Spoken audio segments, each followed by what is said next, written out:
Hey everybody, and welcome back to the channel. Today we have a 2017 Chrysler Pacifica, and in this video I'm going to be showing you how to access your cabin air filter for replacement. In this case, it's going to be located on the passenger side glove box. Go ahead and access here. Right down here inside the glove box, let's open this up. First thing we want to do is right on the side we have a plastic tab that you want to slide down and pull out. Okay, and just let it go, we'll grab it later. The next thing we want to do, we have two plastics, one here and one here. To release this, we want to push up and out. Same thing on this side. We want to push up and in and do the same thing on both sides, and this comes down.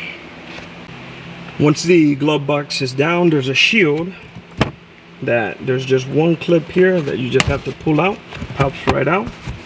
And just try to have somebody hold this one here so we could access the air filter right behind this plastic cover. Now in order to release this, there's a tab right here that you push and pull this out. Same thing on the other side, push and pull, and we access the air filter. You want to slide out. Now it won't completely come out, you kind of have to slide this side out and pull it this way. Now this is the air filter. Keep note that you want this facing downwards. See if I can focus here. Yeah, facing downward.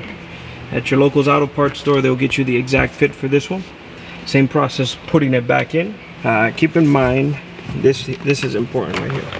This little string tab that we released, you want to leave it hanging here. It's going to be located right on the side there hanging. So once you put this back and clip this back in, hold this out, lift this up. This is the same way to put it in. You push in and push this way to get this one on this side, right in here, and same thing on the other side. So once you have that in, you're all set. If you guys have any other questions for this vehicle, please let me know in the comments below. Again, thanks for watching, and I'll see you guys next time.